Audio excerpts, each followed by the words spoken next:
بسم الله الرحمن الرحيم. الحمد لله رب العالمين والعاقبة للمتقين والصلاة والسلام على أشرف الأنبياء والمرسلين ومن تبعهم بإحسان وإيمان إلى يوم الدين وبعد. سورة البقرة آية 152. أعوذ بالله من الشيطان الرجيم. فاذكروني أذكركم واشکروا لی ولا تکفرون. سو تم میرا ذکر کرو، مجھے یاد کرو. اذکرکم، میں تمہیں یاد کروں گا، تمہارا ذکر کروں گا. واشکروا لی، اور تم میرا شکر ادا کرو. ولا تکفرون، اور میری ناشکری مت کرو. اس سے پہلے جو موضوع قبلہ کی تبدیلی کے حوالے سے چل رہا تھا، وہ اس سے پچھلی آیت میں اختتام پذیر ہوا. اللہ تعالیٰ کا انسانوں پر رحم و کرم اور احسانات اور اللہ کی جو نعمتیں ہیں، ان میں سے سب سے بڑھ کر نعمت وہ نعمت اسلام اور نعمت ہدایت ہے. جس شخص کو ایمان مل گیا اور ایمان کے بعد وہ اسلام پر آیا اور اس کو اسلام پر عمل کی توفیق مل گئی، یہ سب سے بڑی نعمت ہے. اس سے بڑھ کر کوئی بھی نعمت نہیں ہے. اس لیے کہ اللہ تعالیٰ نے اس قرآن میں کچھ انسانوں کو جانوروں کی طرح کا کہا اور کچھ کو جانوروں سے بھی بدترین کہا. اور یہ اس وجہ سے کہا کہ اللہ نے فرمایا اولئک هم الغافلون، یہ لوگ غافل ہیں ایمان سے، اسلام سے، اور اللہ نے جو چیزیں ان کے ذمہ لگائیں کچھ کرنے کی کچھ نہ کرنے کی، ان سے یہ غافل ہے. تو جو ایمان سے غافل ہے، ایمان سے محروم ہے، وہ شخص حقیقت میں بہت بڑی نعمت سے محروم کر دیا گیا. باقی نعمتیں اس کو اتنا فائدہ نہیں دے سکیں. تو ایمان کے بعد اللہ تعالیٰ کی نعمت یہ ہے، جب بندہ اسلام میں داخل ہو گیا تو اللہ کی نعمت یہ ہے کہ انسان کو یہ توفیق نصیب ہو جائے کہ وہ یہ جاننے کی کوشش کرے کہ مجھے زندگی کیسے گزارنی چاہیے. اور وہ کیسے معلوم ہوگا؟ وہ معلوم ہوگا جب انسان اللہ کی نازل کردہ تعلیمات کو سیکھے گا. اور اللہ کی نازل کردہ تعلیمات قرآن کی صورت میں ہیں اور حدیث رسول صلی اللہ علیہ وسلم کی صورت میں. تو لہٰذا اللہ تعالیٰ نے جب یہ حکم نازل کیا کہ قبلہ آپ کا تبدیل ہو چکا، تو یہ ایک نعمت ہے. اب اس نعمت کو تمام کرنے کے بعد اللہ نے فرمایا فاذکرونی اذکرکم، تم مجھے یاد کرو، میں تمہیں یاد کروں گا. اس ذکر کا معنی کیا ہے؟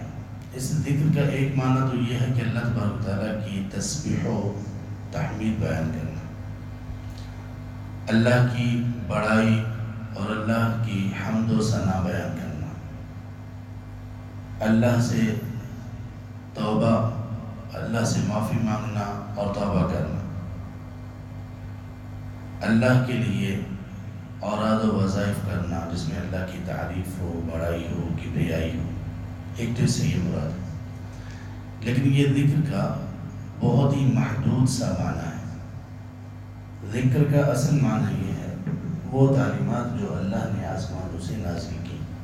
جیسے اللہ تعالیٰ نے فرمایا سورہ حجر میں آیت نمبر 9 میں اِنَّا نَحْنُ نَزَّلْنَا الذِّكْرَ وَإِنَّا لَهُ لَحَافِظُونَ، بلا شبہ ہم نے الذکر نازل کیا اور ہم ہی اس کے محافظ ہیں. تو یہاں جو اللہ نے کہا کہ ہم نے الذکر نازل کیا، تو الذکر سے مراد ورد و وظائف، تسبیح و تقدیس یہ تو صرف نہیں ہے.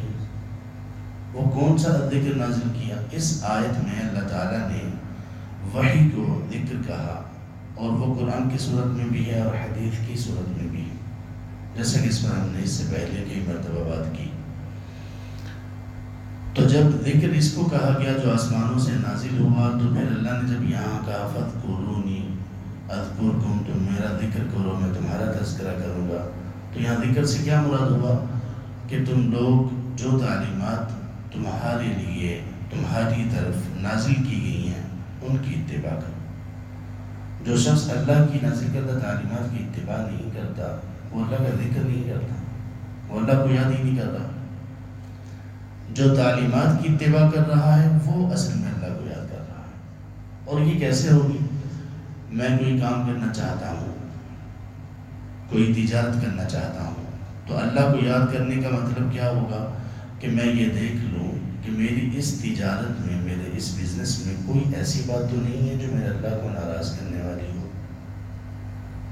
میں اگر کسی جگہ پر تعلق جوڑنے جا رہا ہوں، کسی جگہ پر رشتہ طے کرنے جا رہا ہوں، اپنا یا اپنے بچوں کا یا فیملی کے کسی فرد کا، مرد و خاتون کسی کا بھی، تو کیا ان چیزوں کا خیال رکھا میں نے جو اللہ نے مجھے بتائی ہے کہ خیال رکھا جانا چاہیے؟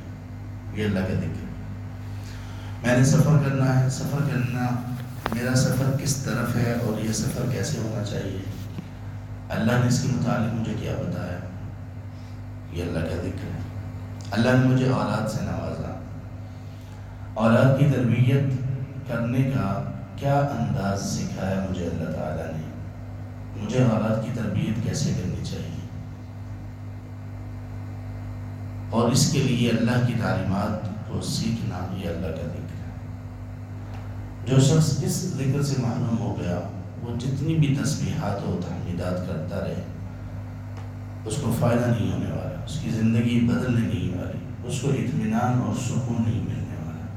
اور یہ جو کہا گیا الا بذکر اللہ تطمئن القلوب، خبردار اللہ کے ذکر سے دلوں کو اطمینان ملتا ہے۔ یہاں پہ اللہ کے ذکر سے کیا مراد ہے؟ یہی باتیں مراد ہے جو میں بتا رہا ہوں۔ آپ نے بہت سارے ایسے لوگ دیکھے ہوں گے، آپ دیکھ لیں گے کہ جن کے ہاتھ سے کبھی تسبیح چھوٹتی نہیں ہے، جن کی زبان کبھی اوراد و وظائف سے تھکتی نہیں ہے، لیکن دل مطمئن نہیں ہے۔ ایسے بہت سارے افراد آپ کو مل جائیں گے، لیکن دنیا میں کوئی ایسا فرد آپ کو نہیں ملے گا جو اس طرح سے ذکر کرتا ہو کہ اللہ کی تعلیمات کو اپنی زندگی کے ہر مرحلے میں لاگو کرنے کی کوشش کرتا ہو۔ یہ شخص غیر مطمئن ہو، یہ دنیا میں کبھی آپ کو ملے گا نہیں، بے شک اس کے ساتھ آزمائش کا معاملہ جتنا بھی سخت ہو۔ یہی اطمینان اور سکون تھا اللہ کے رسول کو، اللہ کے رسولوں کو صلی اللہ علیہ وسلم، تمام رسولوں اور پھر ان کے بعد چلنے والوں کے دلوں میں یہی اطمینان تھا، یہ والا ذکر ان میں موجود تھا۔ وہ کون سی چیز تھی جس نے بلال رضی اللہ عنہ کو استقامت بخشی؟ عرب کی سرزمین کے تپتے ہوئے سنگریزوں پر لٹا کر پتھر باریوں پر رکھ دیا جاتا، بری طرح سے ان کو مارا اور پیٹا جاتا، پھر بھی وہ کہتے تھے الصمد الصمد، اس اللہ کے سوا اور کسی کی عبادت نہیں کرتا۔ یہ اطمینان کو کہاں سے ملا؟ اس ذکر سے ملا۔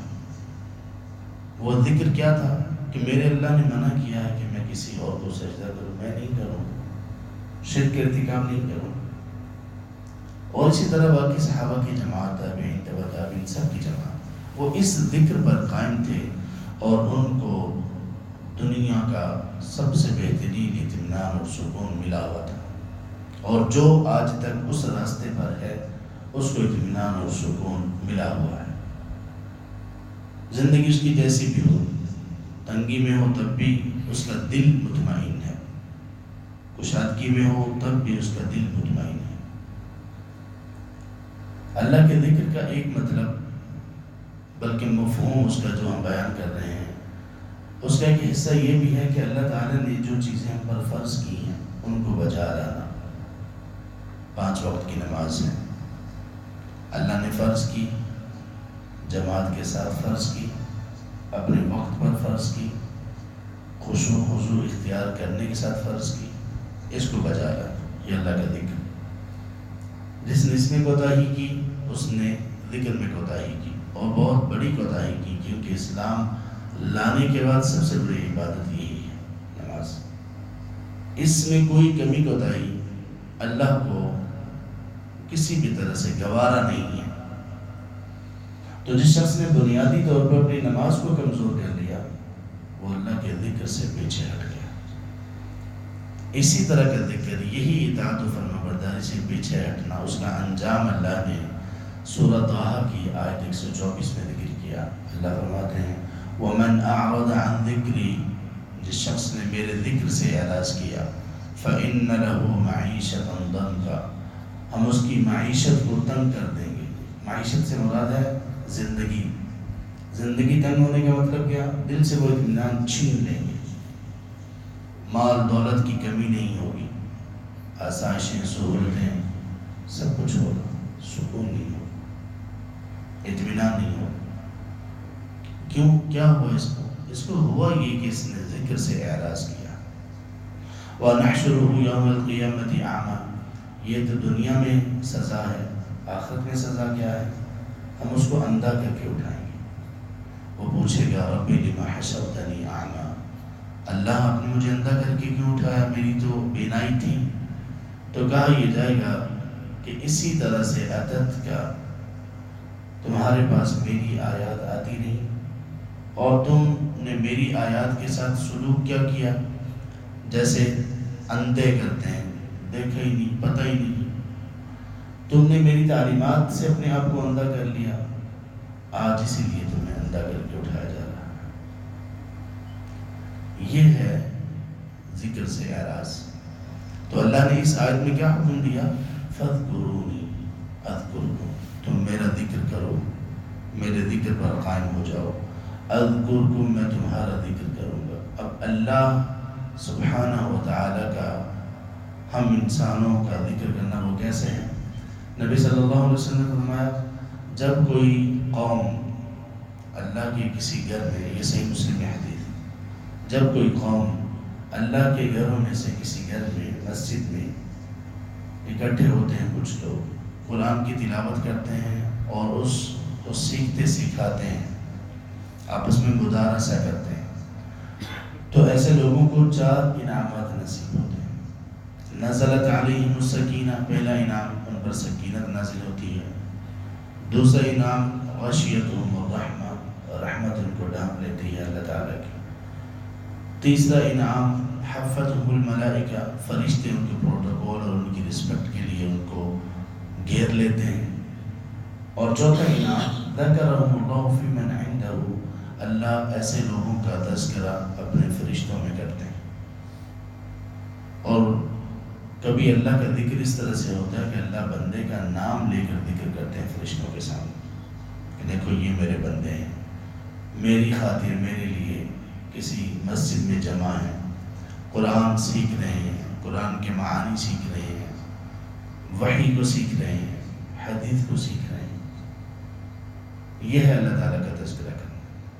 اور اللہ کا ذکر کرنا ایک یہ بھی ہے کہ اللہ انسان کے گناہوں کو معاف کرتے ہیں۔ انسان اگر مصیبت اور پریشانی میں پھنس جائے تو اللہ اس سے اس کو نکال دیتے ہیں۔ نبی صلی اللہ علیہ وسلم نے نصیحت کرتے ہوئے فرمایا کہ تم اللہ تبارک و تعالیٰ کو اپنی آسانی کے دنوں میں یاد رکھو، اللہ تمہیں تمہاری مشکل کے دنوں میں بھی یاد رکھے۔ آسانی میں اللہ کو فراموش نہ کرو، اللہ تمہیں تنگی میں فراموش نہیں کرے۔ یہ ہے اللہ کا ذکر۔ فَاذْكُرُونِي أَذْكُرْكُمْ وَاشْكُرُوا لِي، اور میرا شکر ادا کرو۔ شکر اب کیا ہے؟ شکر کا بھی معنی ہم نے ٹھیک نہیں سمجھا۔ ہم نے سمجھا شکر کا معنی یہ ہے کہ یا اللہ تیرا شکر ہے، شکر ادا ہو گیا۔ نہیں، یہ نہیں ہے۔ شکر کا معنی ہے قدر کرنا۔ آپ جس نعمت کی قدر کرنا چاہتے ہیں، جس نعمت کا شکریہ ادا کرنا چاہتے ہیں، اس نعمت کی قدر کیجیے۔ اور نعمتوں کی قدر کیسے ہوتی ہے؟ اس نعمت کو اللہ کی پسند میں استعمال کرنا، یہ اس نعمت کی قدر ہے اور یہ شکر ہے۔ مثال کے طور پر اللہ تعالیٰ نے مجھے گاڑی عطا فرمائی، نعمت ہے، میں اس کا شکر ادا کرنا چاہتا ہوں۔ کیسے شکر ادا کروں گا؟ اس کا استعمال وہ کروں جو اللہ کو پسند ہے، اور اس استعمال سے باز آ جاؤں جو اللہ کو پسند نہیں، یہ شکر ہے۔ اولاد سے اللہ نے مجھے نوازا، اس کا شکر ادا کرنا چاہتا ہوں۔ کیسے ہوگا؟ کہ اپنی اولاد کو میں اللہ کی محبت ان کے دل میں داخل کرنے کی کوشش، اور اس طرح سے ان کی تربیت کروں جیسے اللہ کو پسند ہے اور اللہ کا حکم ہے، یہ شکر ہے، ایسے شکر ہوتا ہے۔ تو اللہ کہتے ہیں کہ میرا شکر ادا کرو، یعنی قدر کرو، اللہ کی نعمتوں کی قدر کرو، وَلَا تَكْفُرُونَ، اور میری ناشکری نہ کرو، میرے ساتھ کفر نہ کرو۔ قرآن میں شکر کے مقابلے میں کفر کا لفظ بولا گیا، جیسے یہاں پر بھی۔ اس کا مطلب کیا ہوا؟ شکر ایمان ہے، شکر ایمان ہے، بہت بڑی چیز ہے۔ یعنی اللہ کی نعمتوں کی قدر کرنا اور اللہ کی نعمتوں کو اس طرح سے استعمال کرنا کہ اللہ راضی ہو جائیں، یہ ایمان ہے۔ جو ایسا نہیں کرے گا وہ کفر کی راہ اختیار کرے گا، وہ ناشکری کرے گا۔ اور جو شخص جس نعمت کی قدر کرے گا، اس کا شکر ادا کرے گا جس طرح سے بتایا گیا، تو اس کو انعام کیا ملے گا؟ سورہ ابراہیم کے آیت 7 میں اللہ نے فرمایا لَإِن شَكَرْتُمْ لَأَزِيدَنَّكُمْ، اگر تم شکر ادا کرو گے، اگر تم قدر کرو گے اللہ کی نعمتوں کی، اللہ کہتے ہیں کہ میں ہر صورت ضرور بضرور تمہیں نعمتوں میں زیادہ کر دوں گا۔ وَلَئِن كَفَرْتُمْ، اور اگر تم ناشکری کرو گے تو یاد رکھو إِنَّ عَذَابِي لَشَدِيدٌ، بلا شبہ میرا عذاب یقیناً بڑا سخت ہے۔ اللہ ہمیں ہدایت نصیب کرے، اللہ ہمیں قرآن کو اور آسمانوں سے نازل کردہ تعلیمات کو سیکھنے کی اور اپنی زندگی میں اس کو لاگو کرنے کی توفیق نصیب کرے۔ اللہ ہمیں اپنا ذکر نصیب کرے، اللہ ہمیں اپنا شکر اور اللہ کی نعمتوں کی قدر کرنا، یہ اللہ ہمیں نصیب کر دیں۔ آمین یا رب العالمین۔